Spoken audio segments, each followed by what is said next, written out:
pendidik yang menarik.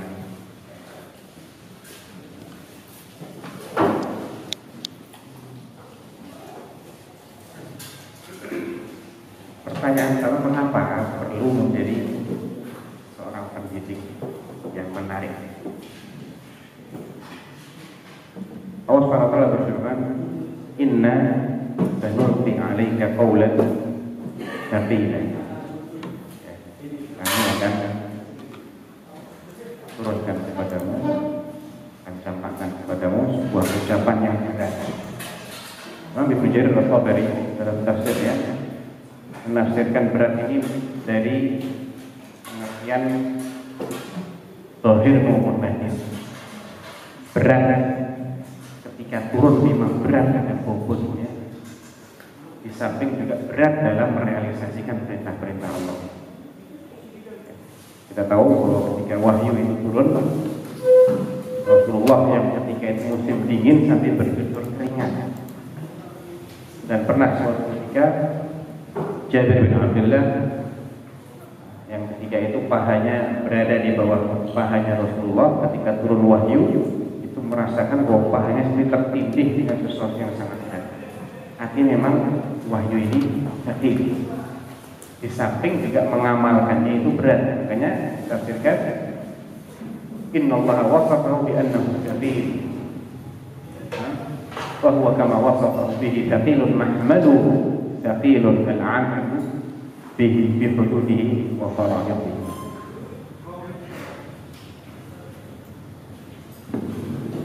Saya hidupkan di sini penjelasan dari Syekh Al-Albani rahimahullah taala ketika ditanya tentang suatu masalah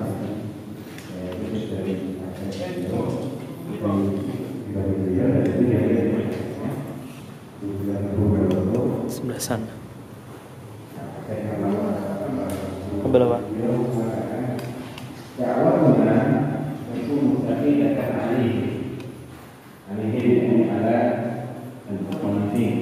Dakwah kita ini memang terasa berat bagi mereka yang belum sejalan dengan kita.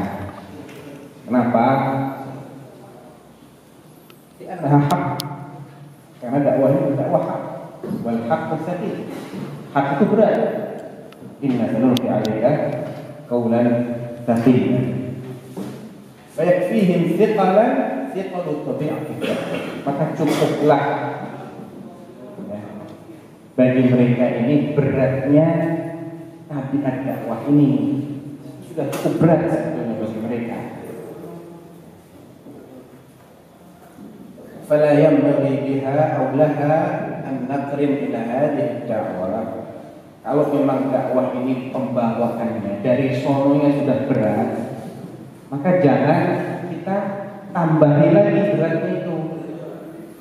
Dengan cara apa? Dengan makna dari kalamnya dengan uslub dakwah yang tidak pas. Ya. Fala yanbaghi biha aw laha an naqrina ila hadhihi ad-da'wah thiqalan akhar. Langsung nyambungkan, ada jumlah yang terlalu di sini. Ya. Kata-kata kalimat yang disisipkan intinya adalah yang saya garis bawahi itu. La yanbaghi an naqrina ila hadhihi ad-da'wah thiqalan akhar wa huwa ghairu masyru'. Jangan ditambahi beban lain memang ghairu masyru'. Beratnya ini berat yang tidak syar'i. Kalau syar'i apa-apa. Tapi kadang-kadang ini tidak syar'i, kita semakin menjadikan dakwah ini berat terasa di telinga orang yang berdakwah ini. Wa huwa asyiddah in kana munkar bi ghairi mahal. Yaitu sikap keras dalam mengingkari kemungkaran yang tidak pada tempatnya. Garis bawah ini tidak pada tempatnya. Kalau pada tempatnya, masih bebas. إنكار منكر أقول في غير محله وإلا ما أريد أن أقول أن الشدة ليست مشروعة دائما وأبدا، لا، إنها هو كما قلنا إنما هو كما قلنا بالحكمة. Jadi maksudnya adalah ketika kita yang mengingkari kemungkaran itu harus dengan cara yang hikmah, yakni buat syai' di mahal ini, buat syai' di di mahalli, meletakkan sesuatu pada tempatnya. Ila akhiri maqala rahimahullah ta'ala. Wa qala Rasul sallallahu alaihi wasallam lama ba'atha ba'da ashabihi atau ahada min ashabihi fi ba'd amrihi annahu qala bashiru wa la tunaffiru. Bashiru wa la tunaffiru. Wa yassiru wa la tu'assiru. Ini juga mendukung apa yang kita akan bahas pada sore atau siang hari ini. Kalau kita ini menyampaikan sesuatu yang hak, tapi dengan cara yang sangat tidak menarik, bahkan membuat orang lari, kita terkena hadis ini. Kita jadi munafir, inna minkum munafirin, kata Rasulullah. Di antara kalian itu ada yang justru menjadikan orang itu lari dari Islam, lari dari dakwah, karena salah langkahnya.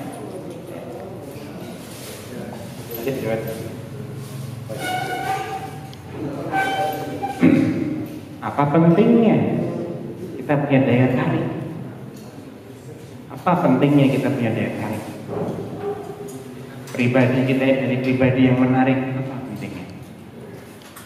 Salah satunya adalah, ini saya kumpulkan antara fawaid dunyawiyah dan ukhrawiyah. Dengan menjadi sosok yang menarik, kita akan punya relasi hubungan baik yang kuat. Dengan hubungan baik yang kuat, kita bisa menimbulkan kesan indah bagi orang lain. Asik bergaul dengan orang-orang yang menarik. Orang-orang lebih suka dan bangga jika mereka terlihat bersama orang-orang yang menarik. Orang yang berkepribadian menarik itu, baik dia sebagai guru, sebagai pemimpin, sebagai siapa saja, tokoh masyarakat. Orang-orang akan lebih senang bersama dengan atau terlihat bersama dengan mereka daripada bersama dengan orang-orang yang selainnya. Kemudian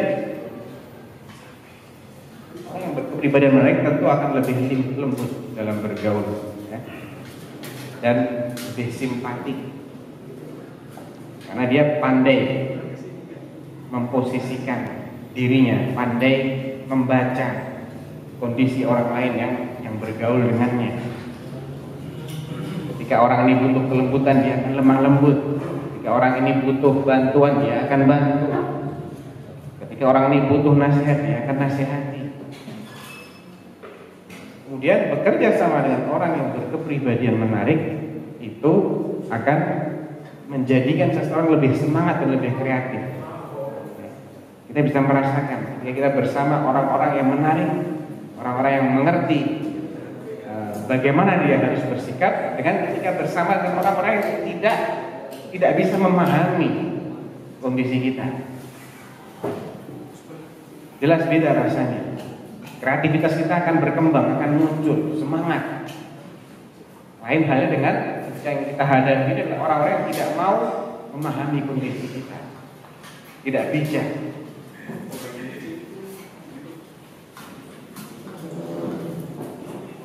Urgensi berikutnya adalah berpengaruh kuat bagi orang lain, dan ini erat kaitannya dengan pendidikan. Ya. Pendidikan erat sekali dengan pengaruh. Beda dengan mengajar. Kalau mengajar itu hanya menyampaikan ilmu, diajari, ya, tapi kalau mendidik itu mempengaruhi, merubah karakter, menanamkan sifat-sifat yang terpuji. Itu lebih berat, lebih kompleks daripada sekedar mengajarkan ilmu, ya, dan ini pengaruhnya kuat.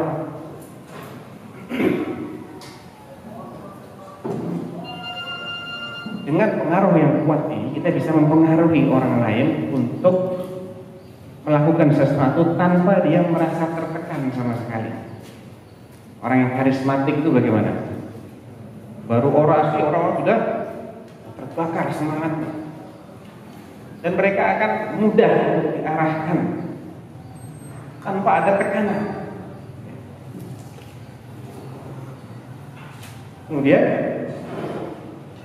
kebanyakan manusia itu akan mengagumi sosok yang karismatik, simpatik, dan mereka akan hanyut oleh perasaannya. Ketika mengikuti pakai perasaan, nggak pakai akal. Ini mayoritas manusia seperti itu. Ya. Dan orang itu lebih mudah untuk disentuh perasaannya dan digerakkan melalui perasaannya. Dan bahkan dia akan berkorban, gak cuma ikut, tapi dia akan berkorban demi ajakan orang yang menarik di mata mereka.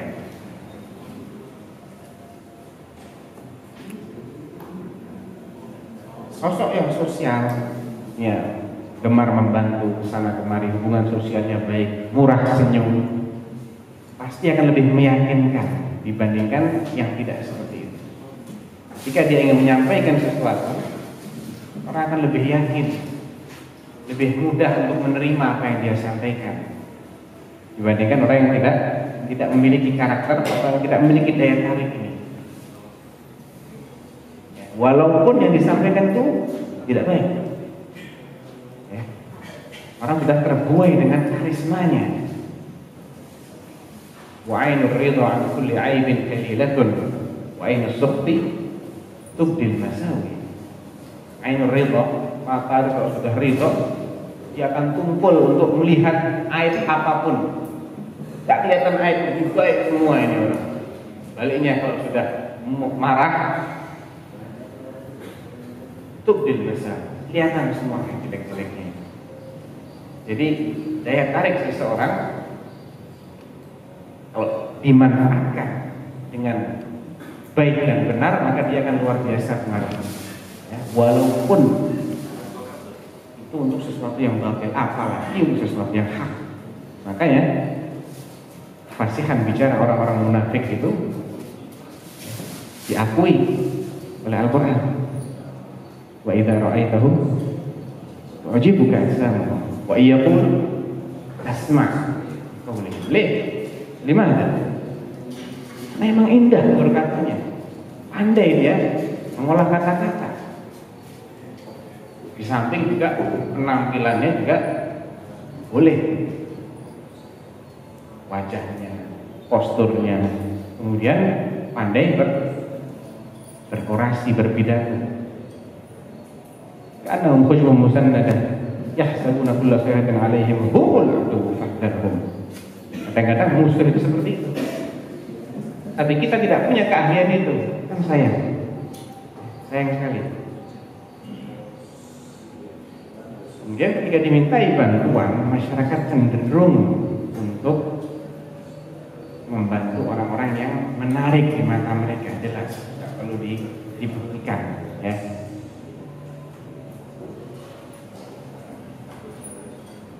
Mas, bicara tentang urgensi. Dengan memiliki daya tarik, kita bisa lebih menghargai diri kita sendiri. Ya, kok bisa seperti itu? Dari sisi mana daya tarik ini akan menjadikan diri kita ini lebih ada harganya? Dari beberapa sisi. Pertama, itu akan membantu antum dalam proses evaluasi diri, dalam proses menilai. Ya, kita bisa minta kepada orang lain dengan mudah, tolong jelaskan, misalnya kita sebagai seorang guru yang hubungannya baik, ya, menarik di mata murid kita bisa dengan mudah membuat angket kepada murid-murid kita. Bagaimana menurut kalian pelajaran saya, cara saya menyampaikan, apa yang kurang? Mereka akan dengan mudah untuk memberi masukan kepada kita tanpa ada tekanan. Dan juga menumbuhkan sikap percaya diri. Yang kedua, daya tarik pribadi akan membimbing antum mendapatkan berbagai pengalaman positif. Orang yang menarik, orang yang dianggap enak diajak bergaul itu akan diberi berbagai macam kesempatan. Bertemu dengan mudir ma'had A, diundang ke sana. Ayo silahkan bikin kajian, bikin apa, bertemu dengan pejabat ini juga diundang. Kenapa? Menarik di mata mereka. Kesempatan itu akan terbuka dengan sendirinya. Jadi antum akan mendapatkan pengalaman baru. Dengan adanya daya tarik itu akan terbuka dengan sendirinya.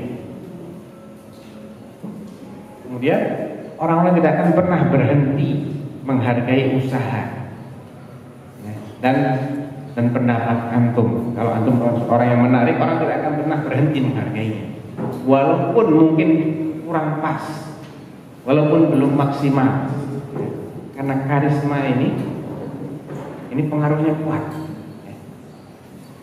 Kemudian percaya diri adalah pada tawakul tentunya ya, bukan percaya diri yang lepas dari tawakal ya. Adalah modal dasar untuk memiliki kepribadian yang menarik, tapi ini bukan faktor utama. Ya banyak pengaruhnya, tapi bukan satu-satunya yang menguatkan daya tarik ini atau yang membangun daya tarik. Harus dibarengi dengan faktor-faktor lain.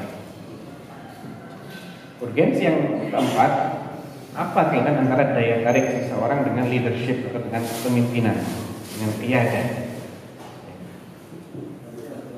Daya tarik akan membantu antum dalam melewati tahapan-tahapan kepemimpinan yang harus dilewati, mulai dari meyakinkan orang yang akan dipimpin.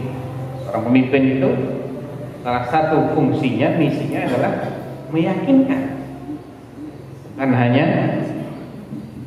menggerakkan orang, namun geraknya karena takut dengan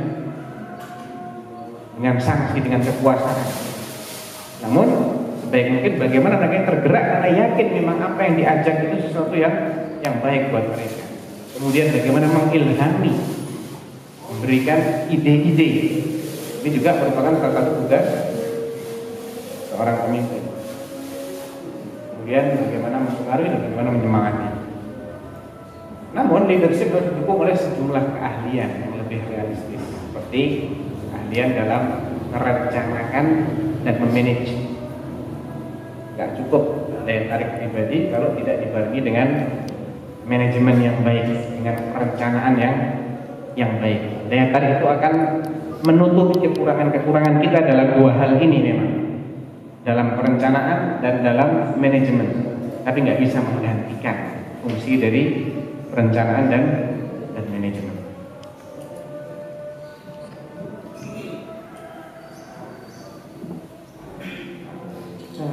Ada mana? Mana ya? Kampung. Sudah masuk belum? Sudah. Kita break sebentar.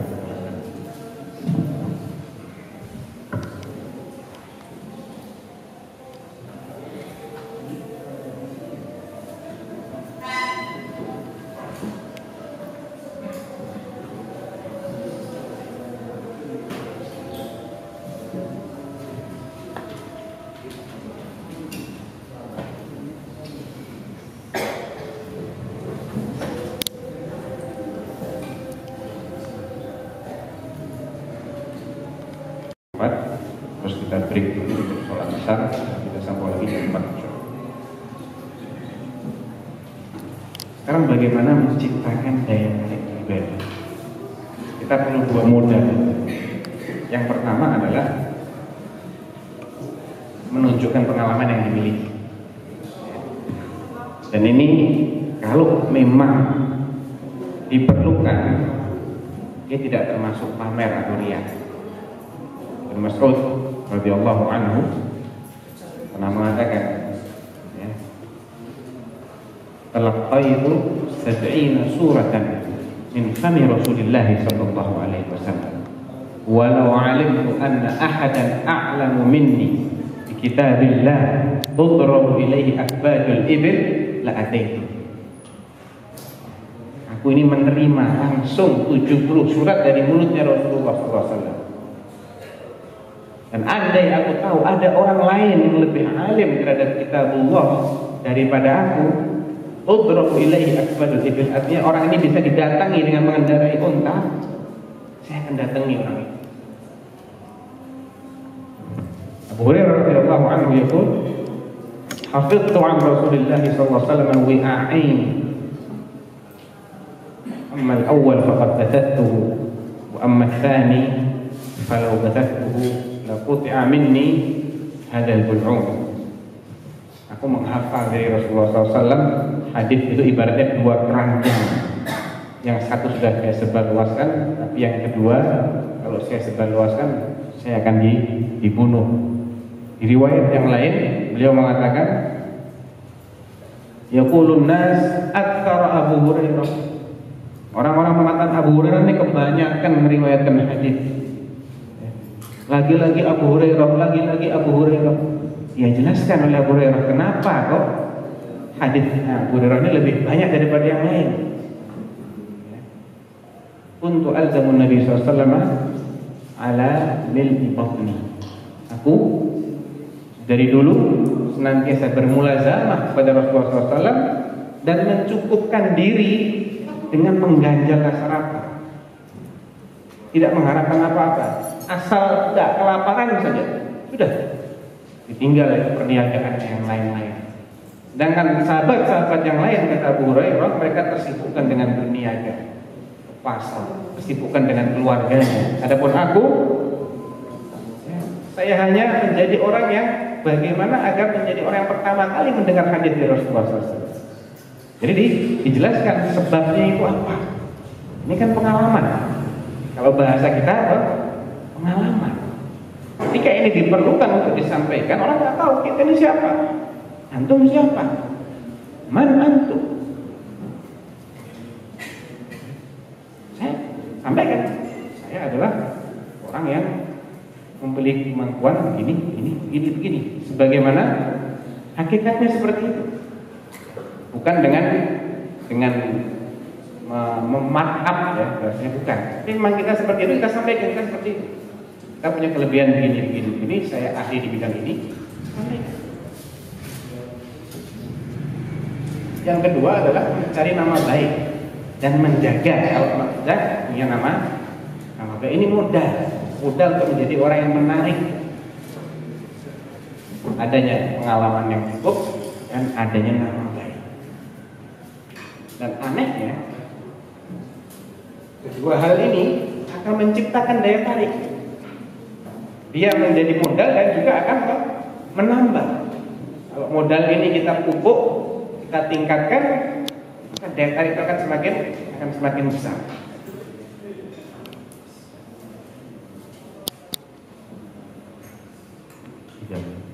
Ini siklus singkat ya. Nanti akan kita bahas secara lebih mendalam langkah-langkahnya atau trik-triknya, tips-tipsnya bagaimana kita menjadi pendidik yang menarik. Antum semua adalah asatidzah, muallimun, guru-guru, dai-dai. Maka ini adalah sesuatu yang perlu kita pelajari. Sebetulnya bukan hal yang 100% baru. Hanya saja ini tersebar dalam berbagai macam nas, hadis maupun Quran maupun akhbar salaf yang kemudian dirangkum dan disarikan. Jadi ini bukan sesuatu yang baru. Kalaupun sebagiannya itu dirumuskan oleh orang-orang barat, sebetulnya mereka pun juga belajar dari kita. Mereka itu tidak punya pijakan yang hebat sebagaimana pijakan kita Quran dan Sunnah. Banyak di antara mereka yang menggali dari Quran maupun dari Sunnah maupun dari sirah-sirah tokoh-tokoh kita yang hebat-hebat. Jadi ini merupakan sesuatu yang dirumuskan dari Al-Quran maupun dari Sunnah maupun dari kajian-kajian ilmiah ya, yang tidak bertentangan dengan Al-Quran maupun Sunnah. Insya Allah kita akan bahas poin demi poinnya, baik dari segi dalilnya supaya lebih meyakinkan, karena keyakinan itu penting. Kalau kita bicara begini saja tidak menyebutkan dalil, antum berhak untuk tidak percaya ya, betul? Antum berhak untuk tidak percaya karena kalamnya siapa ini? Kita nggak diperintahkan oleh Allah untuk menerima semua kalam, sembarang kalam, enggak. Yang diperintahkan adalah kita menerima kalam Allah wa kalam Rasul. Itu sesuatu yang sesuai dengan misi daripada syariat ini. Walaupun redaksinya tidak disampaikan oleh Rasulullah SAW. Insya Allah ini akan kita bahas dalam sesi yang kedua, mulai jam 4 nanti insya Allah.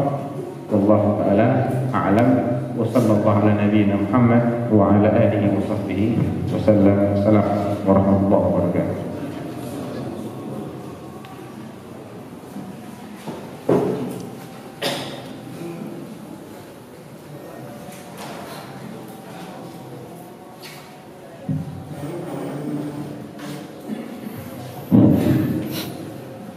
Demikian tadi sesi pertama daurah kita ini. Untuk selanjutnya yang belum sholat asar, maka silakan untuk sholat asar berjamaah di masjid besar. Ustaz Abu Soleh ditunggu di samping masjid atau di sekretariat.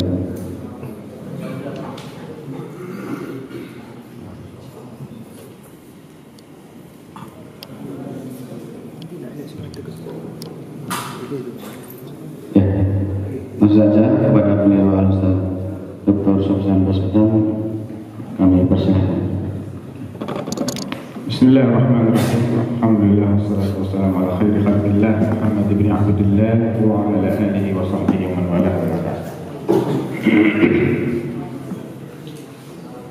Jadi ini adalah kerangka umum dari apa yang akan kita pelajari selama ini. Bagaimana menjadi seorang pendidik yang menarik. Kita akan mulai dari minta kepada Allah. Ya. Wa ma bikum min ni'matin fa min Allah. Wattaqullaha wa yu'allimukumullah.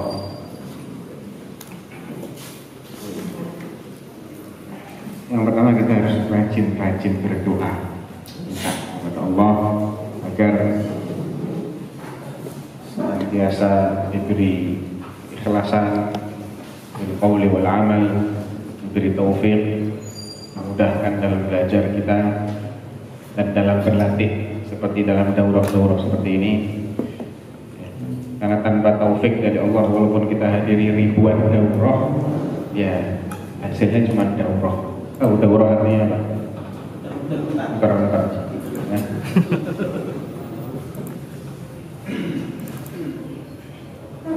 Memang ada kaitannya ya antara minta sama Allah dengan ikhlas, dengan takwa.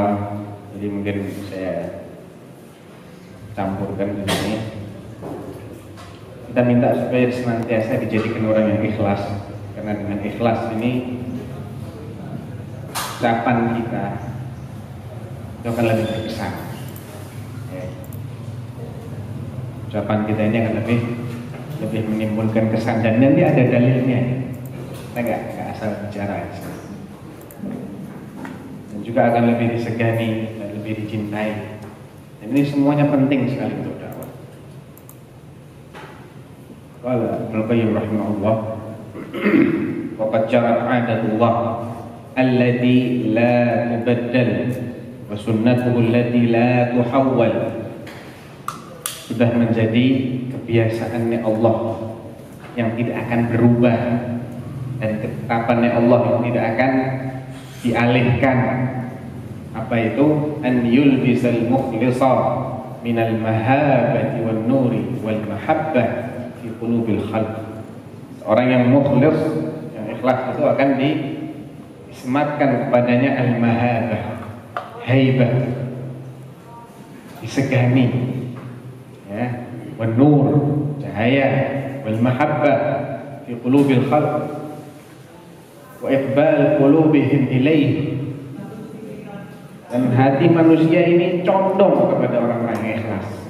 Ini sudah sunnatullah, kata Ibnu Qayyim. Ma huwa bihasabi ikhlas, dan itu sesuai dengan kadar keikhlasannya. Makin ikhlas dia makin disegani, makin dicintai, ya, makin diperhatikan. Wa niyatihi wa muamalatihi li rabbih, sesuai dengan keikhlasan niatnya dan bagaimana dia bermuamalah dengan Allah Subhanahu wa taala. Wa yulbisal mura'i al-labisa thawbay zur min al-maqti wal mahana wal bighdha ma huwa al-la'iq bih. Sebaliknya, orang-orang yang pamer, yang riya, niatnya semata-mata untuk diperhatikan manusia, bukan diperhatikan Allah, untuk dipuji dan disanjung oleh manusia, bukan untuk mendapatkan kedudukan di sisi Allah, bukan untuk memperjuangkan dinullah, itu akan dikenakan dua bagian kebohongan dan ia akan mendapatkan mahana, kehinaan, kebencian, kemurkaan sesuai dengan kadar riyanya. Fal mukhlis lahul mahabbah wal mahabbah walil akhar al maqtu wal baghdha. Ini dari I'lamul Muwaqqi'in.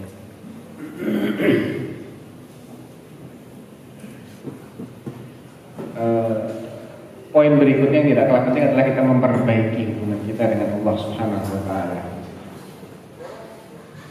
Ini tidak boleh kita lewatkan, karena dengan hubungan yang baik antara kita dengan Allah, Allah akan perbaiki hubungan kita dengan manusia. An Suhail bin Abi Saleh, ini hadis ana kompilasikan dari riwayat Muslim dengan riwayat Tirmidzi. Ya. Jadi redaksinya hasil menggabungkan dua riwayat ini. Suhail bin Abi Saleh ini adalah salah seorang perawi hadis yang cukup terkenal. Bapaknya Abu Saleh adalah muridnya Abu Hurairah radhiyallahu anhu, dan hadis ini matanya diriwayatkan oleh Abu Hurairah. Apa kata Suhail bin Abi Saleh? Kunna bi Arafah, famarra Umar bin Abdul Aziz wa huwa 'ala al-mawsim. Suatu ketika kami sedang berada di padang Arafah, kata Suhail. Maka lewatlah Umar bin Abdul Aziz wa huwa 'ala al-mawsim, artinya Amirul Hajj. Ketika itu Umar bin Abdul Aziz adalah amirnya jamaah haji. Faqama an-nasu yanzuruna ilaihi. Orang-orang pun pada berdiri memperhatikan, ingin melihat sosok Umar bin Abdul Aziz. Faqultu li ahli, siapa saya di sini? Suhail bin Abi Saleh berkata kepada bapaknya, maka qal ya abati inni arallaha yuhibbu Umar bin Abdul Aziz. Wahai bapakku, menurut saya Allah ini cinta kepada Umar bin Abdul Aziz. Qal wa madza? Kenapa kok seperti itu? Kok bisa kamu punya kesimpulan begitu? Qultu lima lahu minal hubbi fi qulubin nas. Karena dia ini mendapatkan porsi mahabbah yang besar di hati manusia. Orang-orang kok demikian cinta, demikian tertarik kepada sosoknya Umar bin Abdul Aziz ini.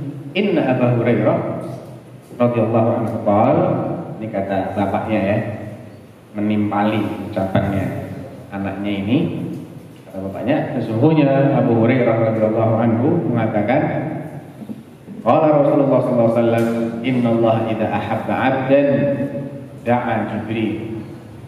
Allah itu mencintai seorang hamba, Allah akan memanggil Jibril supaya mengumumkan kepada penghuni langit, inni uhibbu fulanan fa ahibbah. Aku mencintai si fulan, maka cintai si fulan. Ya.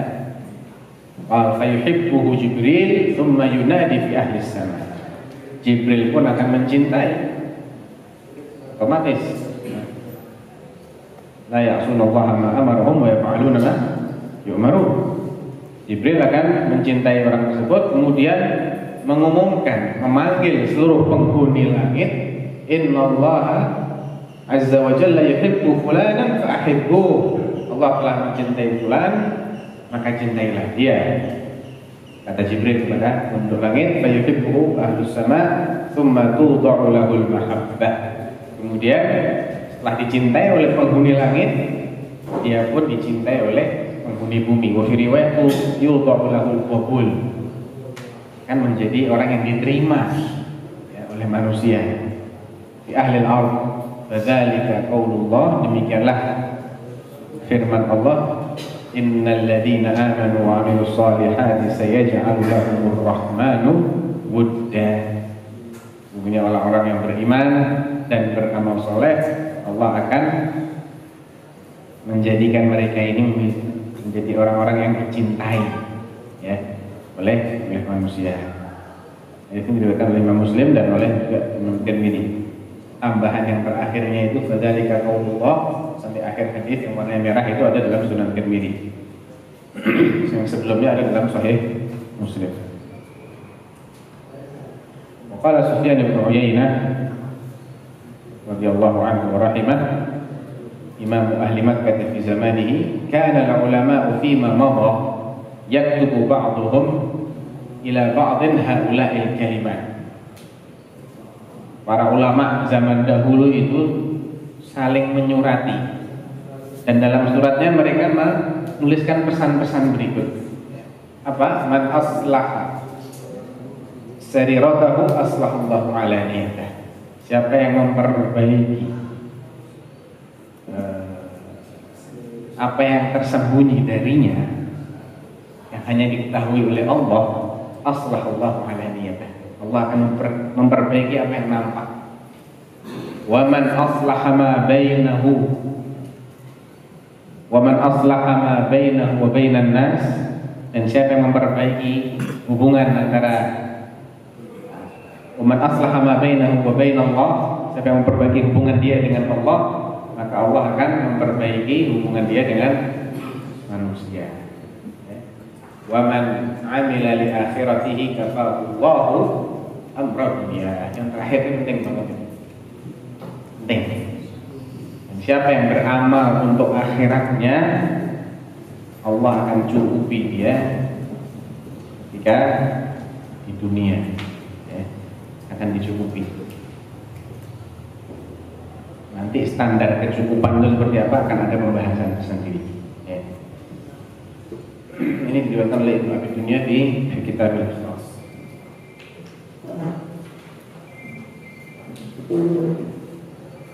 Jadi kita bahas sudah berdoa kepada Allah, ikhlas, memperbaiki hubungan kepada Allah, kemudian berusaha untuk kreatif. Ini juga tips lain agar menjadi orang yang memiliki daya tarik, yang itu sangat penting untuk berdakwah.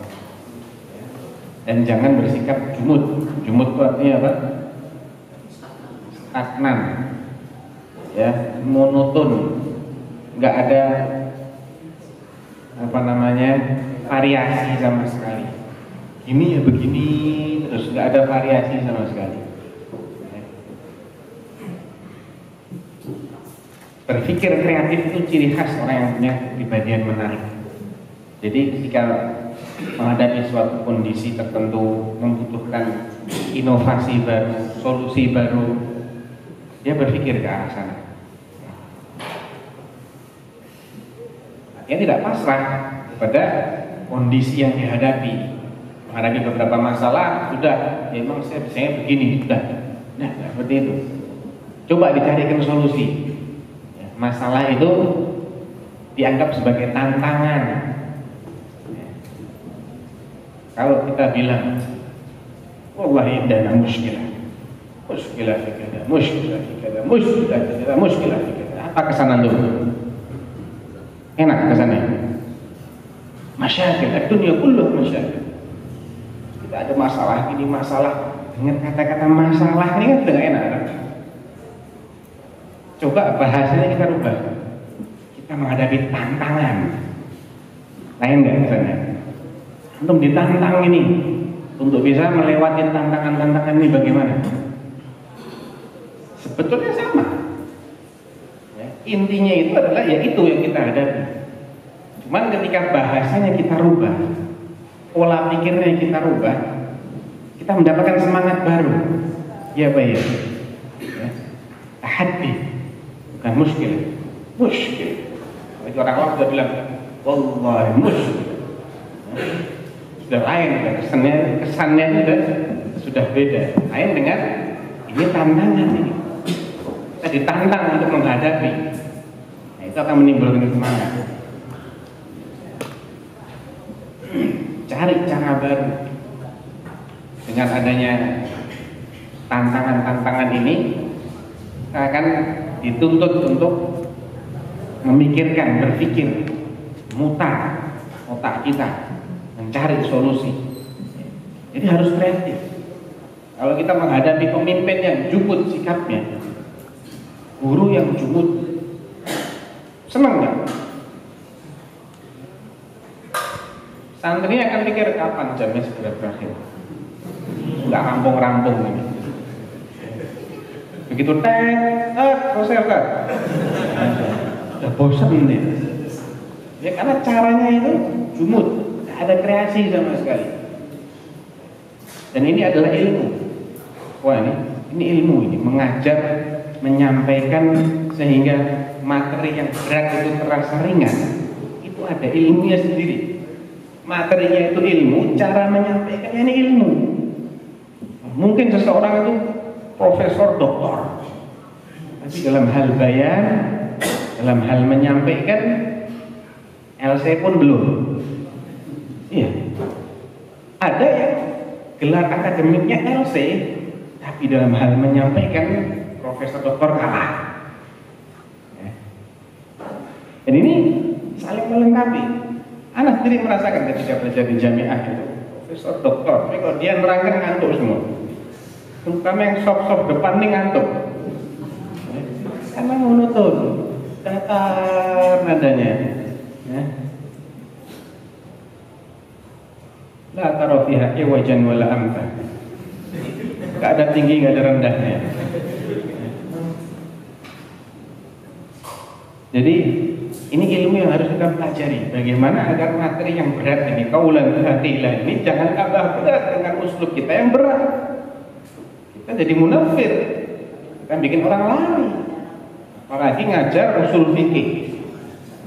Inna lillahi wa inna ilaihi raji'un. Dah jamnya usul fikih ini sudah punya musik ini santrinya. Bagaimana agar usul fikih nahwu? Nah, sorof sama nahwu lebih momok mana biasanya? Hah? Ada yang bilang nahwu, ada yang bilang sorof. Bagaimana supaya nahwu dan sorof ini jadi pelajaran yang menyenangkan? Nah, itu pentingnya kita menjadi orang yang kreatif. Saya masih ingat ada satu guru nahwu Saudi asli ini, kreatif dia orangnya. Ketika bikin soal ujian pun juga soal ujiannya itu enak gitu. Ada sebagian yang benar salah, ada sebagian yang ini, sebagian yang itu. Dan cara dia ngajar juga enak. Jadi walaupun nahwu itu pelajaran yang menjemukan, tapi ketika diajar sama orang seperti ini kita jadi semangat. Sebaliknya ada pelajaran yang penting, mestinya itu menyenangkan, tapi yang ngajar sangat tidak menyenangkan. Sehingga kita menjadi alergi, dan kita berharap supaya diganti aja di dosennya ini. Betul. Ada banyak yang ngeluh gitu. Ya Syekh tolong diganti, jangan Fulan yang ngajar kita. Benar, sudah profesor, doktor, sudah ustadznya ustadz kursi lagi, bukan ustadz doktor. Ustadz kursi ini di atasnya ustadz doktor. Tapi dia nggak ada profesor, tapi dia nggak punya trik mengajar yang enak, nggak bisa.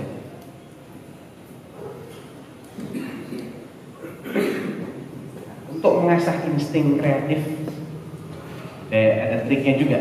Antum harus belajar memerhatikan pesan-pesan yang ditujukan kepada antum. Kalau kita ini ngajar, jangan cuma lihat diktat. Lihat mukanya murid-murid ini. Perhatikan muka mereka. Mereka menyampaikan kesan kepada antum. Oh, sudah ada yang mulai angop-angop. Nah, ini berarti antum menjemukan. Oh, ada yang sudah mulai ngantuk-ngantuk. Ada yang toleh ke sana, toleh ke sini. Ini pesan semua, jangan diabaikan. Warning. Coba pikirkan bagaimana supaya mereka ini konsentrasi lagi. Jangan duduk, gantung jalan. Coba dideketi. Yang mulai angop-angop itu, angop itu menguap ya, bahasa Solonya angop.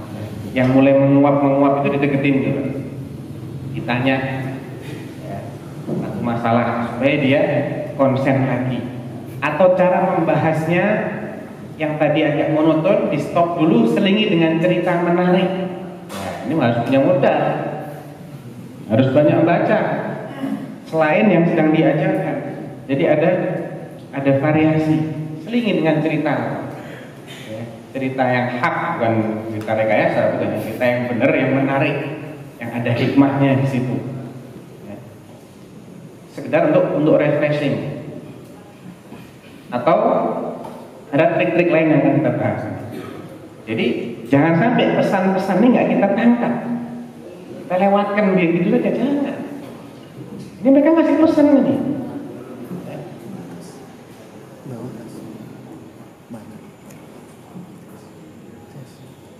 Kemudian dan jangan hanya menjawab dengan jawaban yang datar.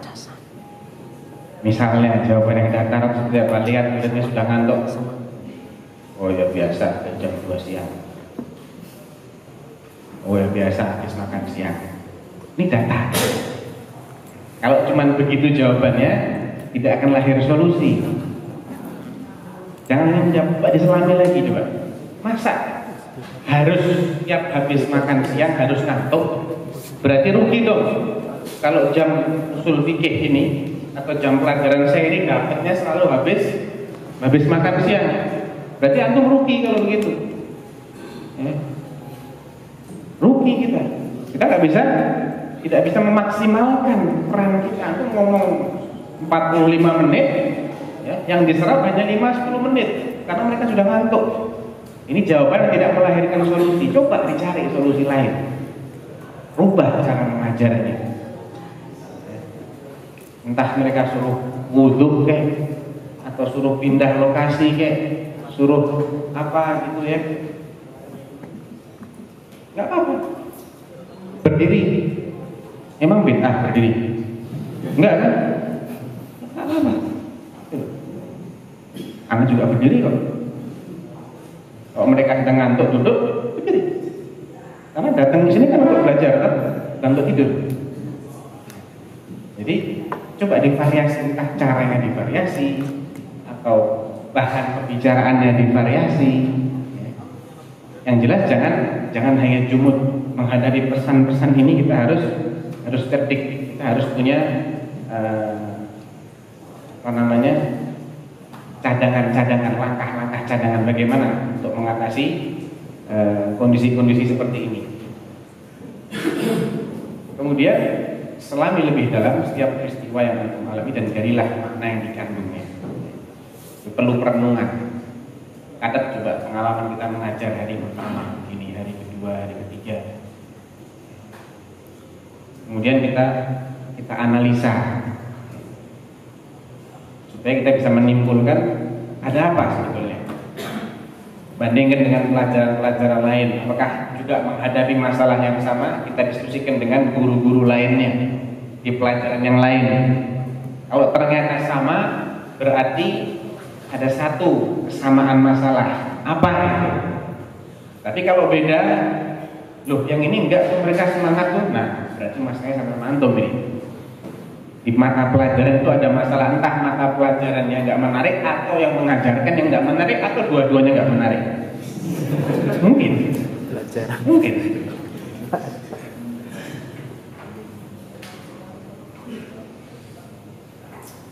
Latihan. Apa yang antum lakukan kalau punya uang 100.000? Mau apa? Simpen dulu harus butuh. Bingung ya?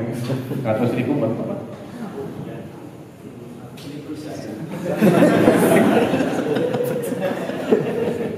Satu juta? Belum tentu. Ya? Mau apa kalau ada 1 juta? Tetap disimpan. Kalau butuh baru keluarga. Sama. Hah? Sawah. Di? Sama. Sama, simpan juga. Bingung juga. Nah, dipakai untuk apa? Untuk keperluan. Untuk keperluan dibelanjakan tadi ya. Keluarga dan orang Semuanya. sebagian. Beli pulsa lagi.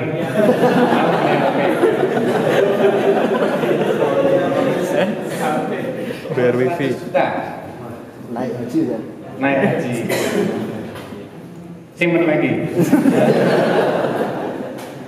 Bingung. Kasih nggak bingung, kasih banyak bingung. Ini main HP. Kalau 1 miliar, beli pabrik HP. Hah? Kenapa antum hanya dibatasi dengan angka? Antum terbatas dengan angka. Kenapa harus punya 1 juta? Kenapa nggak 10 miliar? Kenapa nggak 1 triliun? Toh cuma pertanyaan kan? Loh artinya antum ini jangan dibatasi oleh kondisi. Gitu. Kalau kita berpikir kita hanya punya waktu juta, buat apa? Batas, pusing kita.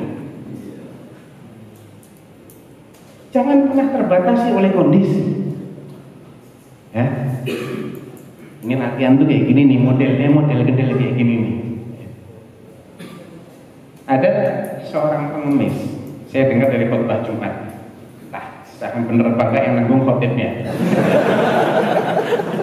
Saya dengar di Damang belum pulang khotbah Jumat, dia nyeritakan ada seorang pengemis minta-minta. Ditanya, kenapa kamu minta-minta? Saya nggak punya apa-apa. Saya nggak punya apa-apa, saya minta-minta. Oke, itu matamu tak beli 10 juta dijual nggak? Oh nggak dijual, 10 juta. Telingamu tak beli 10 juta. Nah, satu mata nggak boleh, dua-duanya nggak boleh. Telinga satu nggak boleh, dua-duanya nggak boleh. Hidungmu, oh nggak saya jual kalau 10 juta. Tangan, kaki, semua. Oh, kamu punya puluhan juta berarti. Lebih dari itu, kamu nggak jual. Mungkin ratusan, mungkin miliaran, kamu nggak jual. Nanti dia tuh kaya. Kaya nggak? Kaya. Antum dikasih 1 M, tapi buta, tuli, bisu. Semua apa? Mau apa dengan 1 M? Buat apa kalau 1 M? Nggak ada nilainya kan? Jangan dibatasi oleh keadaan. Kalau antum pikir nggak bisa apa-apa di sini, mau gini nggak boleh, mau gitu nggak boleh, mau gini nggak punya duit, mau gitu nggak punya duit, ini antum dibatasi oleh keadaan. Seperti orang yang cuma dikasih pertanyaan mau apa dengan uang 100.000, bingung. Terus itu buat apa? Jadi jangan berpikir dengan segala keterbatasan. Berusaha melihat dari sisi lain, ya. Melihat masalah sebagai tantangan dan berpikirnya positif, jangan negatif.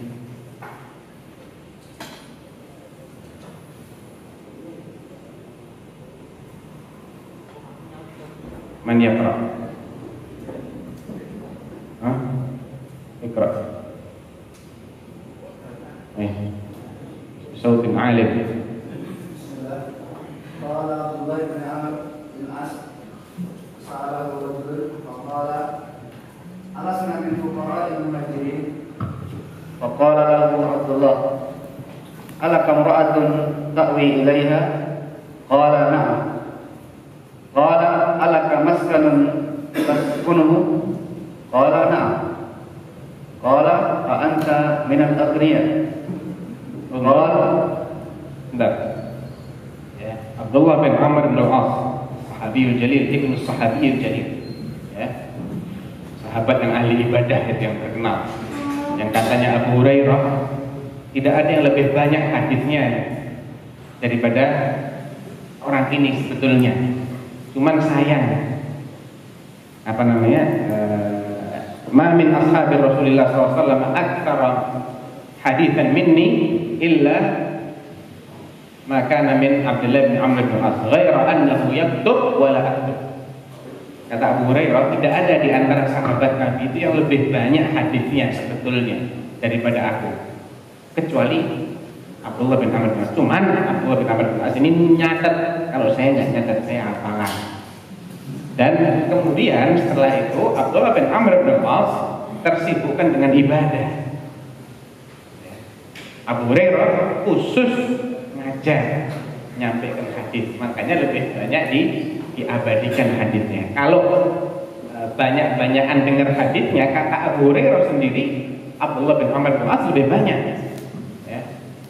Tapi karena sudah ada yang menyampaikan, sudah diwakili oleh Abu Hurairah, sudah takhususnya adalah tahdits dan tinggalnya di Madinah, maka otomatis hadisnya lebih tersebar.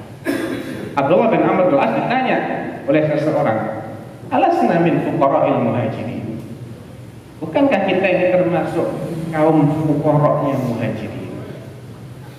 Ya. Apa jawaban Abdullah bin Amr bin As? Ini yang positive thinking, pikir positif. Ala kamra'atun ta'wi ilaiha, kamu punya istri kan yang ngayomin kamu? Wala na. Alaka maskanun taskunu, kamu punya tempat tinggal? Wala na. Benar dia. Karena kamu kalau begitu ya termasuk orang-orang yang berkecukupan. Agnia itu nggak harus diartikan kaya, tapi berkecukupan. Tambah lagi, qala inna li khadiman. Loh, saya malah punya pembantu loh. Ya kan? Wala fa anta minal muluk. Kalau gitu kamu termasuk raja, kan ada yang melayani. Ada yang melayani itu masjid itu. Lebih daripada orang kaya. Kalau melihat orang-orang tinggal di Eropa, di Amerika itu taat, Allah taat. Semuanya sendiri, self service.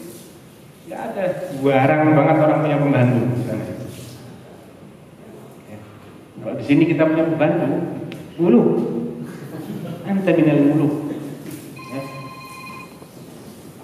Ini riwayat Muslim. Walaupun asar bukan hadis Nabi, tapi ada dalam Sahih Muslim nomor itu. Nanti bisa cek, nanti ada ketemu. Berikutnya naik satu tingkat. Ahsan min kalam Abdullah bin Amr bin As, kalamur Rasul sallallahu alaihi wasallam. Qala Nabi sallallahu alaihi wasallam, man asbaha minkum aminan fi sirbihi, ay fi nafsihi wa qila fi qaumihi.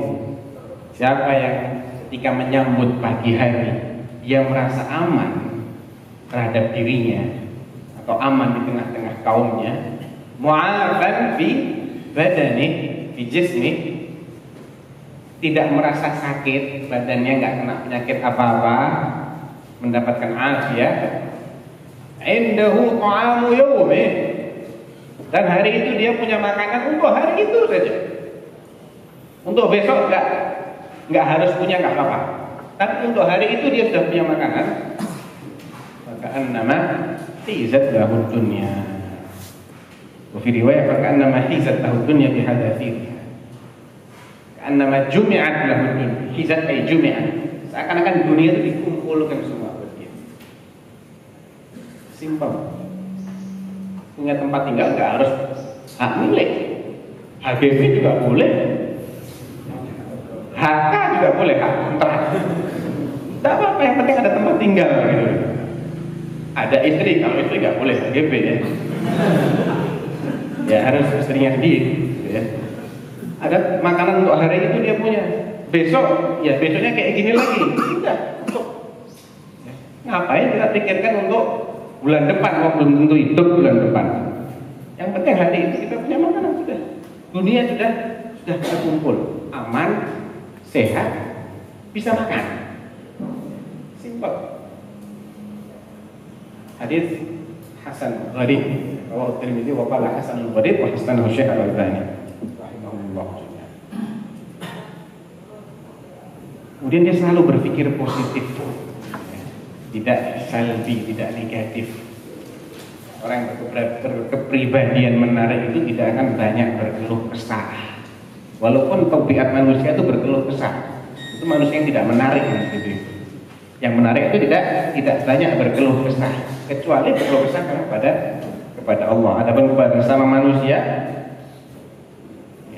dia tidak akan seperti itu. Walaupun dalam kondisi yang tidak menguntungkan, dalam kondisi kepepet, dalam kondisi tertimpa musibah, kita bisa berkaca kepada Nabi Allah alaihi wassalam, minhum Ayyub alaihi salam. Wa Ayyub idh nada rabbahu anni massani asy-syaitanu binusbin wa adab. Ingatlah Nabi Ayyub ketika dia menyeru Rabbnya. Menyeru Rabbnya itu artinya setelah 18 tahun diuji oleh Allah SWT dengan penyakit yang menyerang seluruh tubuhnya kecuali lisannya dan qalbu. Lam yabqa syai' min jismihi illa lisanuhu wa qalbuh. Hadis disebutkan seperti itu. Dan 18 tahun habis harta bendanya, kabur keluarganya kecuali satu orang istrinya masih setia. Apa kata Ayub? Idna darabbahu anni massani asy-syaitan binusbin wa adab. Ya Allah, aku ini telah dibikin capek dan menderita oleh syaitan. Dengan bahasa yang penuh santun, penuh sopan santun. Tidak kemudian, ya Allah, kamu selama ini telah bikin aku sakit, bikin aku habis harta benda dan sebagainya. Enggak. Kemudian juga berdoa dengan doa yang sangat penuh dengan adab. Doanya Nabi Yunus alaihi salatu wassalam juga seperti itu. La ilaha illa anta subhanaka inni kuntu minadh dhalimin. Intinya adalah orang yang berkepribadian menarik itu tidak banyak berkeluh kesah, dan itu sesuatu yang terpuji. Innal insana khuliqa halu'a idza massahu asy-syarru jazu'a wa idza massahu al-khairu manu'a illa al-musallin. Kalau kita masih kayak gitu, biasa kayak orang banyak itu. Berarti nasi goreng nggak pakai telur, nggak pakai pupuk, nggak pakai apa-apa. Kalau yang luar biasa istimewa itu adalah illal musallin itu kan. Enggak halu, enggak jazu', enggak manu', berkeluh kesah, ya. Kemudian pelit. Kalau sudah ada punya harta dia pelit. Nah, itu kebanyakan orang begitu. Yang bagus, yang menarik, yang istimewa adalah yang tidak berpikir positif dan semangat walaupun hasilnya belum memuaskan. Ya. Jika menghadapi kegagalan, tidak menceritakan dengan bahasa gagal. Gagal, nggak enak kesannya. Tim kerja kita ini ketika mendengar kata-kata gagal, kalian ini gagal semuanya, gimana tuh rasanya? Enak nggak? Nggak enak. Rasanya dengan sebentar lagi berhasil. Belum berhasil, gagal kan belum berhasil. Tapi kita ungkapkan dengan bahasa-bahasa yang positif, itu kesannya kemudian minimal belum berhasil, jangan bilang gagal. Fashil, aku nggak enak. Anda fashil, aku nggak enak. Ya. Tapi gunakan bahasa lain yang memang itu lebih baik. Dalilnya apa? Badan yang dalil dari tadi.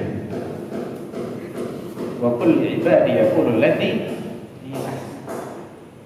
ini perintahkan kepada hamba-hambaku agar dia mengucapkan ucapan yang terbaik. Yang cuma lebih baik, yang terbaik. Kalau ada yang lebih baik lagi, pilih yang paling baik. Lima ada inna syaitana yanzaghu bainahum. Karena syaitan itu akan menimbulkan permusuhan antara kita melalui ucapan itu. Jadi hati-hati kalau kita mengucapkan sesuatu. Satu ucapan bisa menjadikan orang-orang semangat untuk beramal, untuk dapat pahalanya orang sekian banyaknya. Sebaliknya satu ucapan menjadikan mereka patah semangat, kendor semua untuk ikut tanggung jawab. Hati-hati. Ya. Kalau kita masih punya kata-kata yang bagus, kita pakai yang terbaik.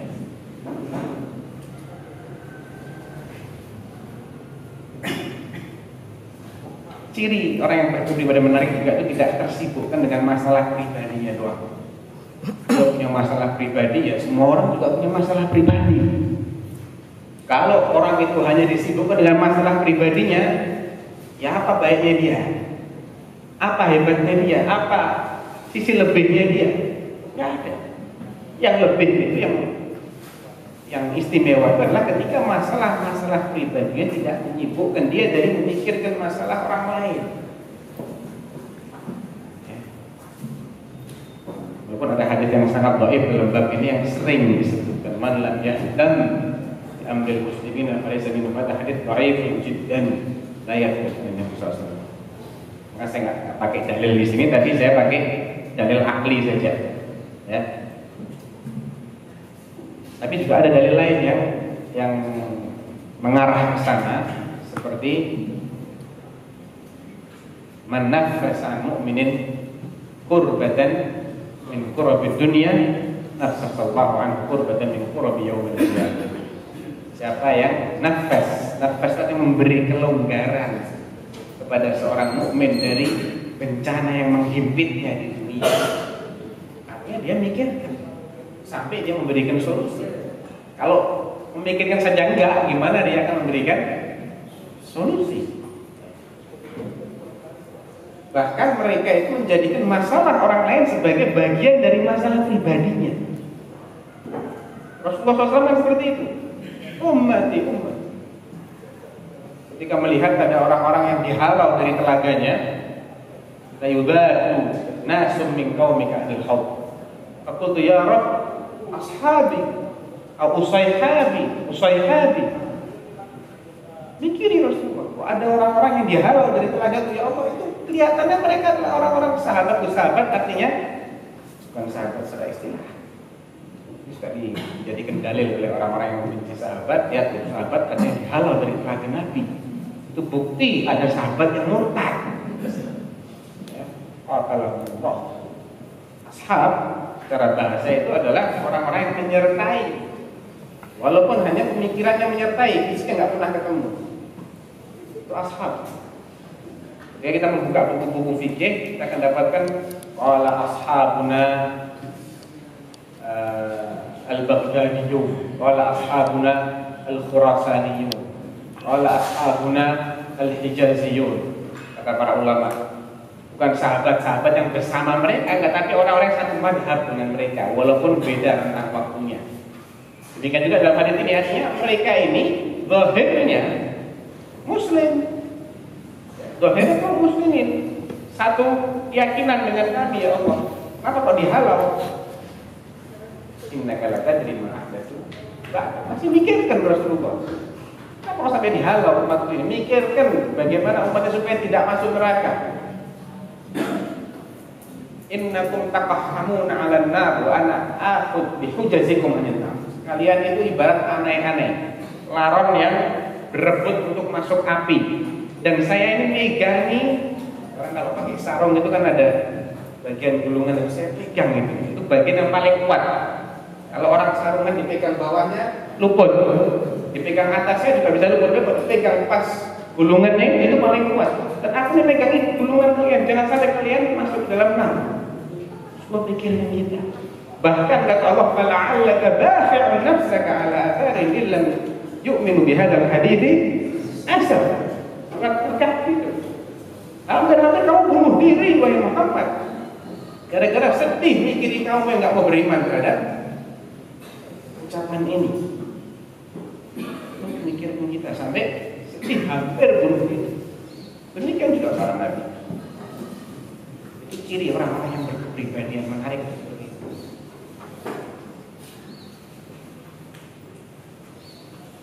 Tunjukkan semangat sebagai guru, sebagai pemimpin, orang-orang yang diserahi untuk mengatur sesuatu. Tunjukkan kita ini masih semangat. Setiap pekerjaan yang kita lakukan dengan semangat. Dan ini juga sunnah, walaupun dalam kondisi yang capek. Contohnya ketika para sahabat Nabi radhiyallahu anhum datang untuk umroh pada tahun ke-7 Hijriah. Bayangkan sudah datang dari Madinah 450 km naik onta itu 10 hari capek. Dan Madinah ketika itu dikenal sebagai bumi yang paling banyak wabah penyakitnya, terutama penyakit demam, malaria. Ketika sampai ke Mekah, orang-orang musyrik Mekah sudah rasa-rasan. Lihat ini, orang-orang Yathrib akan datang dan mereka pasti sudah dibikin teler oleh penyakit-penyakitnya Madinah. Lihat ketika kita lihat mereka duduk di balik di tempat yang tinggi, ingin menyaksikan bagaimana kaum muslimin tawaf. Makanya sama Rasulullah ketika melewati sisi yang di situ ada mereka disuruh ramah, ya, lari-lari kecil. Tajalludan untuk menunjukkan kita ini masih kuat, masih semangat. Dalam kondisi sudah capek itu masih disuruh menampakkan diri kita masih semangat. Dan itu akhirnya menjadi sunnah. Ya. Ramal itu menjadi sunnahnya orang yang tawaf sampai tiga putaran saja. Kenapa Rasulullah kesian dengan para sahabat? Kalau disuruh lari-lari terus selama 7 kali. Seorang pendidik yang benar senantiasa bersemangat dalam menyampaikan misinya. Dan seorang guru yang di hari pertama dia sudah mengatakan kalian sebentar lagi akan mempelajari pelajaran paling penting. Kira-kira semangat dan muridnya? Semangat. Sebentar lagi nih pelajaran paling penting kita akan pelajari. Dari hari pertama dia sudah begitu. Ini bahasa-bahasa yang menggugah, yang mendorong orang untuk penasaran terus, mana nih pelajaran yang paling pentingnya. Makanya para salaf ketika ditanya, sampai kapan kamu ini mencari hadis wa Ibnu Mubarak? La'allal kalimah allati fiha najati lam asma'ha. Boleh jadi ucapan yang itu menyelamatkan saya belum saya dengar sampai hari ini. Jadi memberikan motivasi itu penting sekali.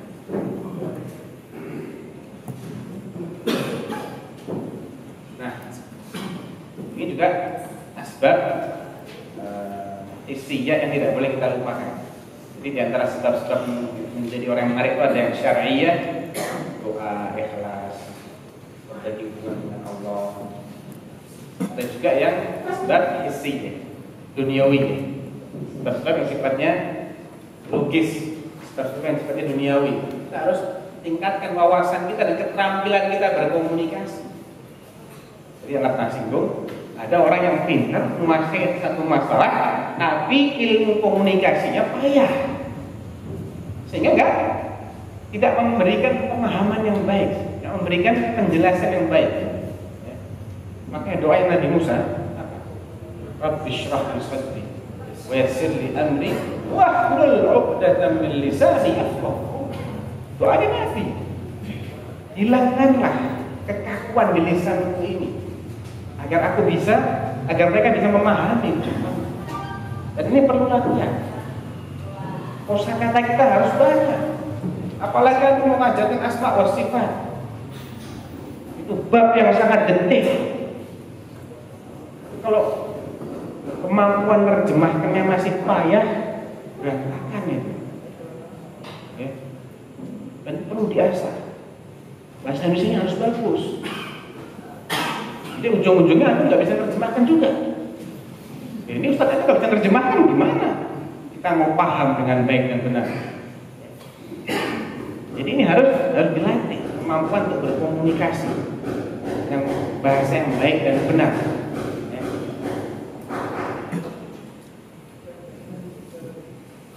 Kadang kita menggunakan bahasa-bahasa yang ada mubalaghah. Sesekali nggak apa-apa. Mumtaz. Lain nggak kesannya? Ya bagus.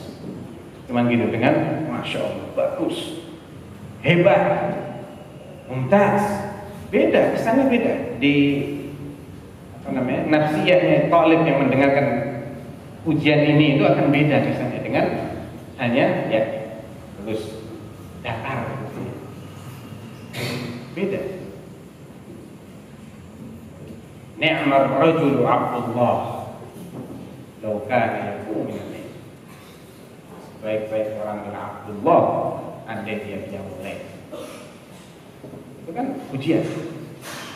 aqra'ukum Ubay, afradukum Zaid, a'lamukum bil halal wal haram Mu'adz bin Jabal, aqdakum Ali, arhamun nas bi ummati Abu Bakar, wa asyadduha fi dinillah Umar, dan seterusnya. Ada pujian-pujian. Itu untuk menyemangati, termasuk kepandaian dalam berkomunikasi. Kemudian merespon dengan mimik dan kata-kata saat berkomunikasi ini penting. Dan itu termasuk sunnah. Mau tahu dalilnya? Dalam burung hadis Jibril. Dari mana? Ingat ketika Jibril bertanya, kemudian dijawab oleh Rasulullah, apa kata Jibril? Apa kata sahabat? Ajibna lah, yas'aluhu, yusaddiqu. Astambaka ba'dul ulama, ada sebagian ulama yang menyimpulkan dari kata-katanya Jibril sodaqta ini, kita dianjurkan ketika mendapat penjelasan dan kita paham untuk merespon. Itu ya. Paling enggak manduk-manduk. Paling enggak. Coba antum tak jelaskan diem tok. Paham apa enggak? Ditanya diem, enggak ditanya diem. Males kan menjelaskan. Males, antum juga merasa gitu kan kalau ngajar diem, dingin, lambat. Enggak ada respon sama sekali. Coba ada satu atau dua di antara mereka yang manduk-manduk. Apalagi kalau manduk-manduknya karena paham. Kita lebih semangat lagi. Nah ini termasuk trik berkomunikasi ini. Ketika antum bertanya kepada murid, kemudian muridnya menjawab dan jawaban itu benar, responlah dengan mimik kita. Bagus, dengan jempol, dengan pujian, ahsan, barakallahu fiik. Minimal dipuji dia sudah berani jawab, walaupun belum pas jawabannya. Pak Sumasyayikhina, bagus ya usulnya ketika mendapatkan jawaban yang tidak tepat. Apa pertanyaan begini? Dia jawab, ya apa ini? Aksan tala jelas asal kanhan. Gini, naam lakin laisa hadha huwal jawab. Ya, hati diterima dulu, dihargai dulu keberanian dia, respon dia, karena yang menjawab ini lebih baik daripada yang diam kan? Lebih baik kan? Paling enggak dia merespon pertanyaan kita, walaupun dia jawabnya enggak pas. Meniru gaya bahasa dan intonasi orang yang diajak bicara.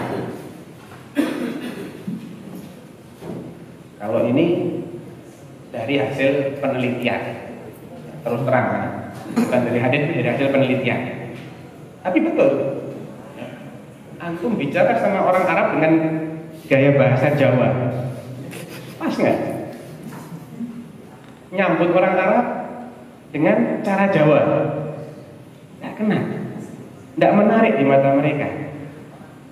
Gaya bahasanya pun juga nggak sinkron.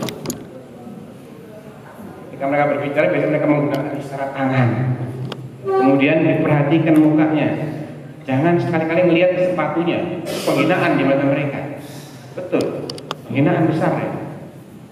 Kita pelajari ini. Ini bukan feng shui. Tapi ini ilmu. Jadi orang ini punya kecenderungan seperti apa? Kita ngadepin orang-orang dari Papua pakai cara Jawa, tak ketemu. Tanyakan ustaz-ustaz yang pernah ngajar di Al-Irsyad 10 tahun, 15 tahun yang lalu ketika masih banyak anak-anak rimba itu. Ya, itu kalau pakai cara-cara Jawa nggak mempan semua ya. Ya Papua pakai cara Papua, ya Jawa pakai cara Jawa. Nanti yang mana pakai cara yang mana sesuai dengan hadithun nas bima ya'rifun. Jadi ajak mereka berbicara dengan bahasa yang bisa mereka kenal, bisa mereka pahami. Nah ini apa namanya? Ini juga perlu untuk kita pelajari. Kemudian bicara dengan dua bahasa atau lebih itu lebih menarik dibandingkan dengan satu bahasa. Paling tidak ada variasi. Ada kesan ini orang agak intelek, nggak deso, ngertinya cuma bahasa satu toh, nggak ngerti bahasa lain, kurang apa namanya, kurang berkembang wawasannya, istilah-istilah yang kontemporer, usahakan kita tahulah sedikit-sedikit. Ya. Kemudian mengulang pesan 2-3 kali, kalau ini jelas ada sunnahnya. Qari'ah, mal qari'ah, wa ma adraka al-haqqah, mal haqqah, wa ma adraka mal haqqah. Itu diulang-ulang, lain kesannya. Diulang 1 kali, diulang 2 kali. Bahkan Rasulullah SAW kalau membaca ayat kadang diulang. Ada yang 1 ayat diulang-ulang sampai berkali-kali. In tu'adzibhum fa innahum 'ibad wa in taghfir lahum fa innaka antal ghafurur rahim. Kemudian memberi jeda dalam bicara. Ini juga trik yang penting. Memberi jeda, ada diamnya sejenak. Makanya khutbah Jumat itu 2 kali. Khutbah, duduk, sebentar, khutbah lagi. Makin banyak jedanya, makin banyak yang diingat. Orang itu biasanya mengingat pertama dan terakhir. Biasanya begitu. Tengah-tengah itu sulit diingat.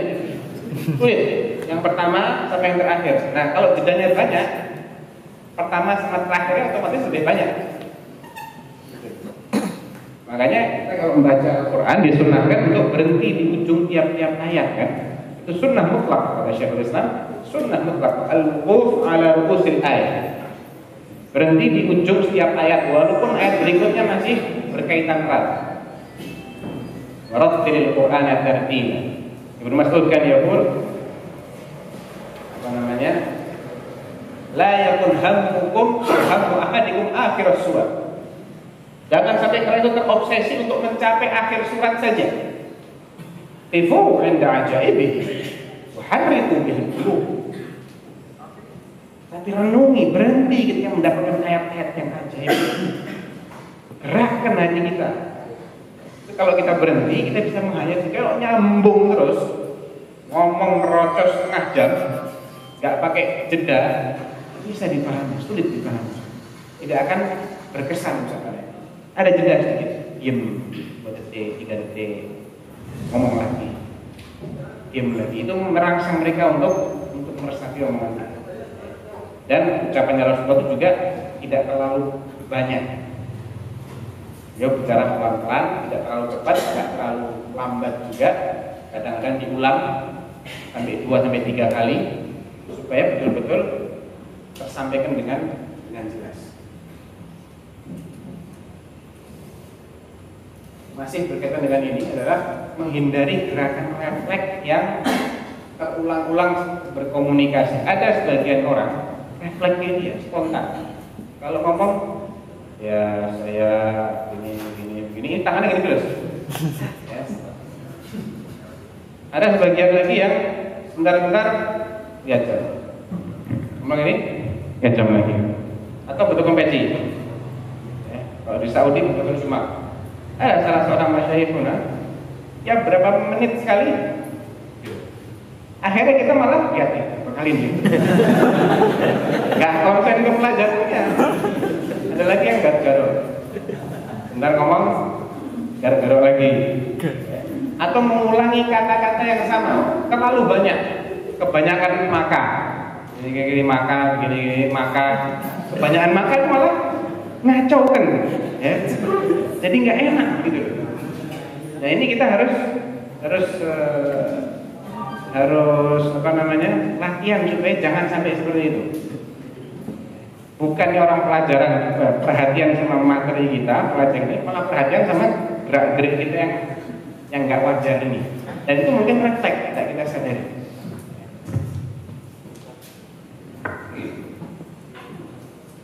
Kemudian menggunakan gerakan tangan secara proporsional juga sunnah Nabi ya. Kaifa bikum idza apa namanya lafaz hadisnya itu. Dan bagaimana kalian ketika fitnah itu telah menyelimuti kalian. Wasyabbaka baina asabi'i. Dia nanti mengaitkan jari jemarinya. Ketika mengisyaratkan sesuatu dengan gerakan tangan, mengisyaratkan Allah itu Sami'un Basir, dia menunjuk mata dan menunjuk telinganya untuk takkid, betul-betul melihat dan betul-betul mendengar. Al-mu'minu kal-mu'minin kal-bunyan yashuddu ba'duhum ba'da wa shabbaka baina asabi'ihi. Itu juga termasuk isyarat tangan. Ini membantu seseorang untuk memahami maksud yang disampaikan. Tapi proporsional, artinya kalau menurut penelitian, ya kalau ngangkat tangan jangan melebihi pundak. Kalau gini-gini ini lain nanti kesannya, ya. Kecuali kalau doa setelah istisqa, angkat tangannya sampai tinggi sampai kelihatan ketiaknya yang putih. Tapi kalau sekedar isyarat yang wajar, proporsional, jangan terlalu sering banget dan jangan terlalu tinggi. Nanti kesannya nggak baik. Tunjukkan ekspresi yang sesuai dengan tema pembicaraan. Kalau sedih ya ikuti sedih. Kalau ngomporin ya semangat bahasanya. Ketika khutbah Jumat Rasulullah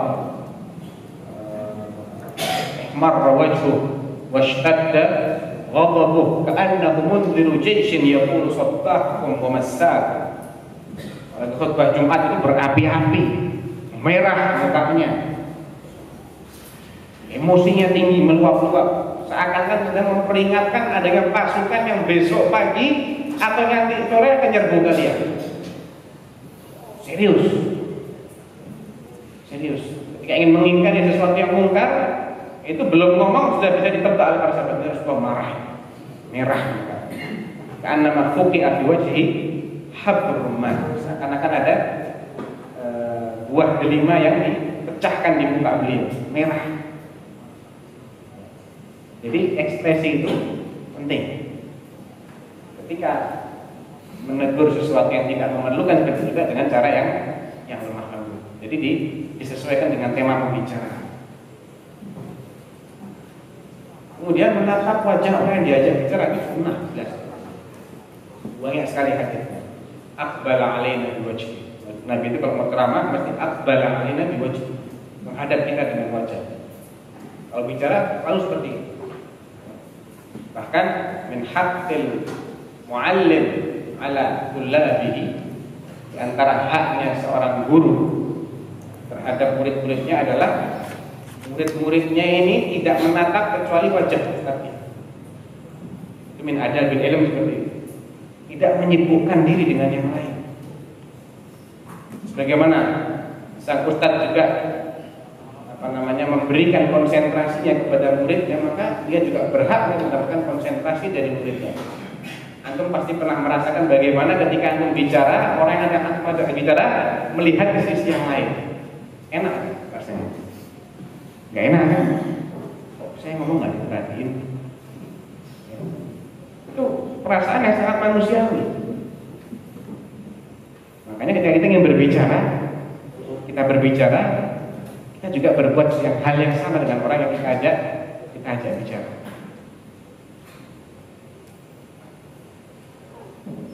Kemudian perbanyak senyum saat komunikasi, ini juga penting, karena senyum ini memang memberikan kesan aman.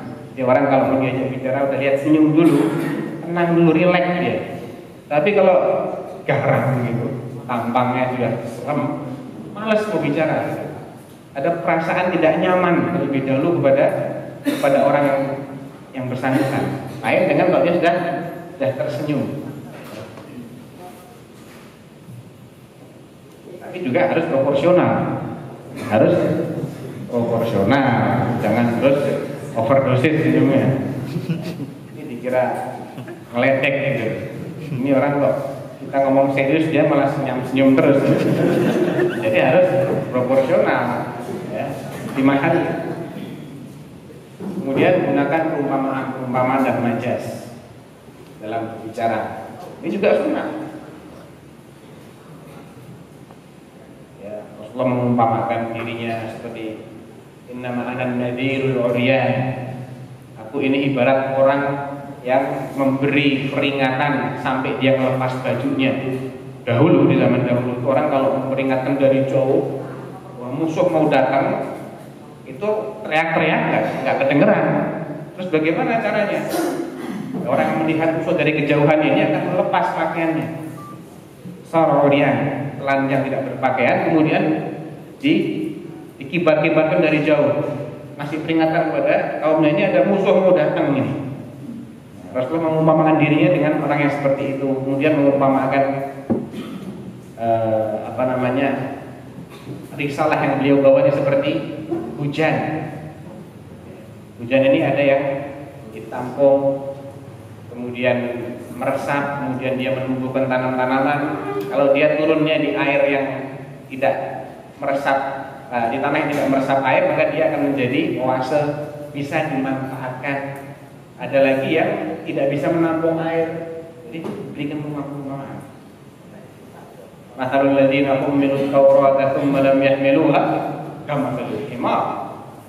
Itu orang lebih berkesan kok dibilang orang yang dikasih Taurat tapi nggak pandai memanfaatkannya, seperti himar mikul kita berjilid-jilid.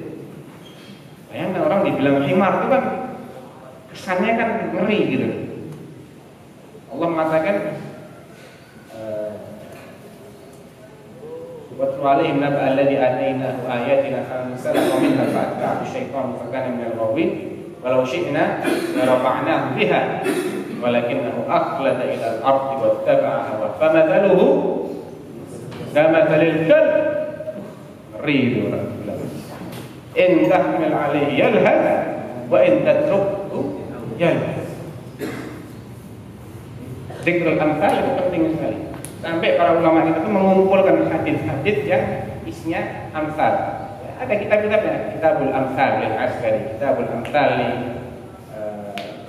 li Syekh Al-Asbahani, dan banyak lagi yang lain. Memang banyak sekali Rasulullah menggunakan perumpamaan, dan itu penting dalam berkomunikasi. Kadang nggak jelas kalau nggak pakai perumpamaan. Ya.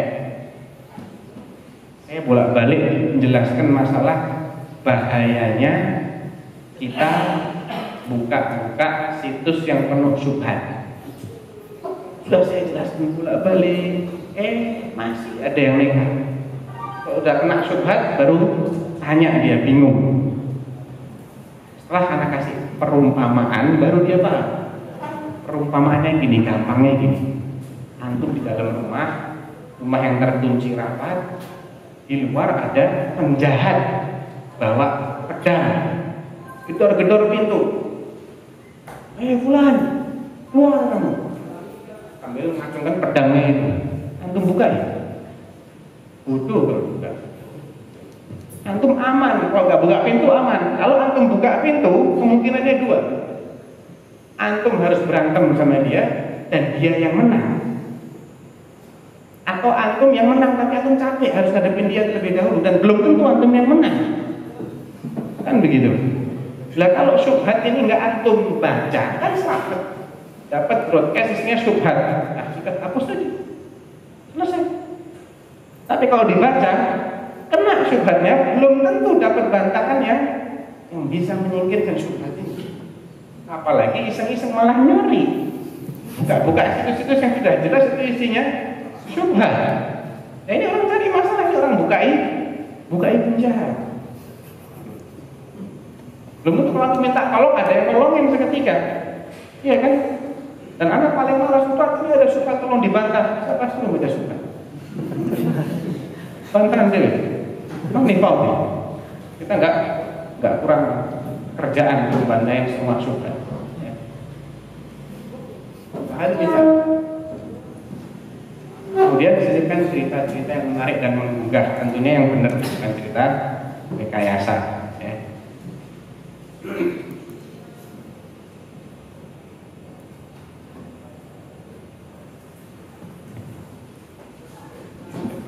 Baik, kemudian termasuk trik berikutnya adalah membuat relasi yang baik dengan banyak pihak dan dalam waktu yang cepat. Ini termasuk sifat orang yang punya pribadi yang menarik gitu. Mereka itu mampu menjalin relasi yang baik dengan waktu yang cepat dan nggak susah-susah. Dalam berdagang cepat dapat pelanggan, masuk ke tempat kerja yang baru cepat dapat teman. Kemudian biasanya dijadikan orang yang bisa mengatur jalannya hiwar atau diskusi. Ini juga biasanya orang-orang yang punya kepribadian yang menarik. Artinya dia bisa menampung, mengadaptasi, mengakomodasi berbagai macam ide-ide, walaupun dari orang yang belum dia kenal. Nah, trik-triknya apa? Tips-tipsnya apa? Yang pertama adalah kita berusaha menemukan apa sih yang dibutuhkan oleh orang lain kalau dia pun jadi sahabat saya. Kalau dia punya hubungan baik dengan kita, kira-kira apa yang akan dia dapatkan? Dia nyari apa sih? Apa manfaatnya? Apa yang diharapkan? Coba dicari. Kalau kita bisa menemukan apa hajat mereka, kemudian kita penuhi, cepat akan jadi sahabat kita, cepat akan jadi relasi kita. Kemudian jadilah penasehat yang tulus, betul-betul memberi nasihat untuk kemaslahatan dia, untuk mengembangkan kemampuannya, potensinya. Ya.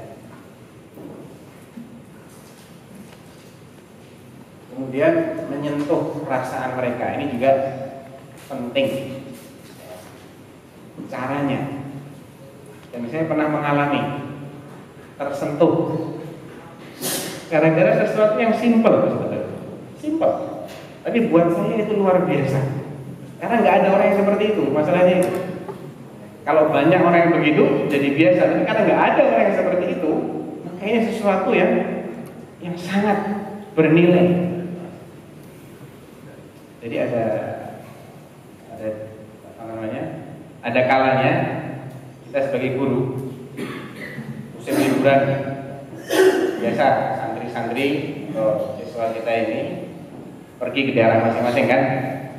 Nanti kalau sudah mulai tahun atau semester baru atau tahun ajaran baru mereka datang lagi kan, ketemu lagi. Coba di meja atau di depan kelas atau di meja masing-masing kita kasih tulisan yang bisa bahasa Arab, bil Arabiyah. Hamdan lillah ala salamatikum. Lain di sana. Atau kita kirimin SMS bareng-bareng lah. Kan bisa dibikin itu. Sekolahnya ngasih SMS ke setiap santrinya. Ya. Alhamdulillah kalian semua sudah datang lagi dengan selamat. Itu menyentuh perasaan. Tulisan atau hadiah tertentu bagi mereka yang berprestasi. Atau sebaliknya, ketika kita menghadapi ada santri yang sedang dalam kondisi kesulitan, kita kasih dia libur. Sudah libur, tanpa mengurangi nilainya dia atau tanpa mengurangi kredit poinnya dia. Kalau sebagai mudirnya ada gurunya yang sedang bermasalah, kasih dia libur dengan tetap dibayar gajinya. Ini sesuatu yang menyentuh perasaan. Atau kasih dia sumbangsih, kasih dia kejutan-kejutan ya, sebagai penghargaan atas dedikasinya dia. Ini sesuatu yang sangat berkesan ya, dan sangat efektif untuk membangkitkan atau menjalin hubungan yang baik dengan anak didik kita atau dengan relasi kita, siapapun itu relasinya.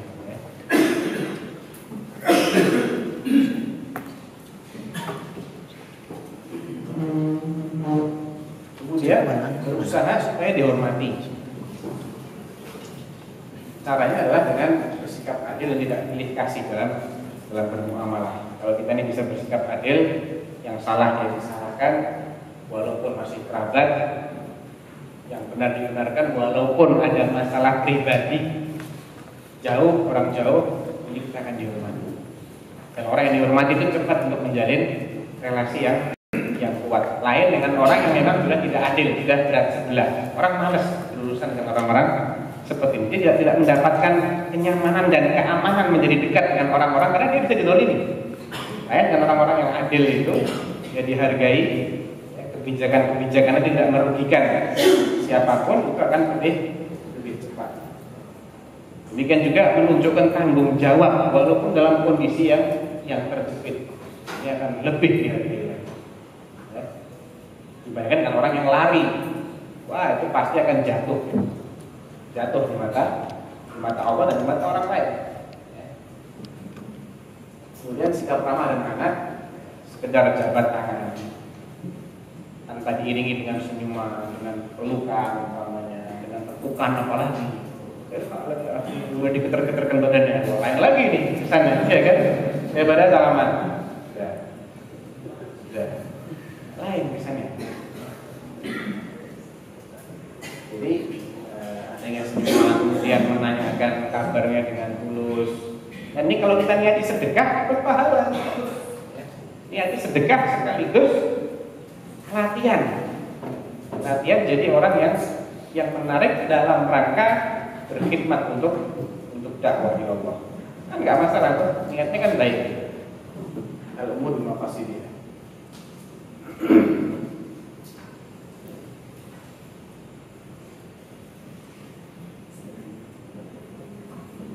Kemudian menjalin hubungan pribadi, artinya selain hubungan yang sifatnya paralel ini dengan banyak orang, ada orang-orang tertentu yang mungkin perlu kita dekati secara personal, tapi harus hati-hati, jangan sampai disalah-artikan.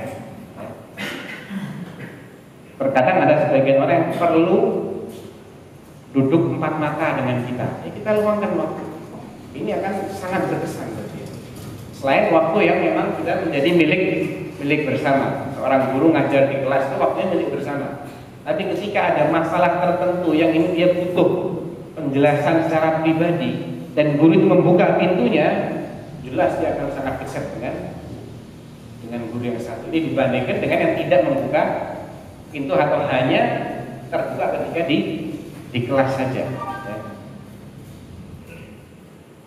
Atau dengan diajak makan siang, diajak makan malam, atau diundang dalam menghadiri pertemuan-pertemuan ini merasa lebih diperhatikan. Apalagi kalau memang dia ini punya potensi, punya sesuatu yang bisa dimanfaatkan.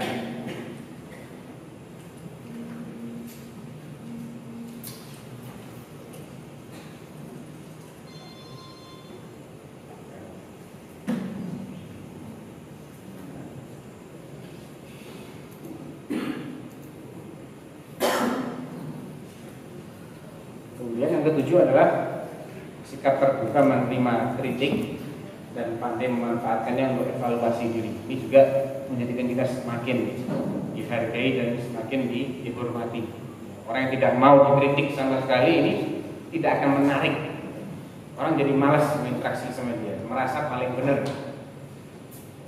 Jaim, jaga image melulu, nggak mau dia ini kelihatan menjadi pihak yang dipersalahkan.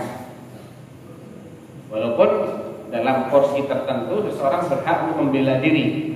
Ketika cara mengkritiknya itu juga tidak benar, ya dia berhak untuk membela diri. Tapi intinya adalah jangan kita ini menolak adanya kritikan.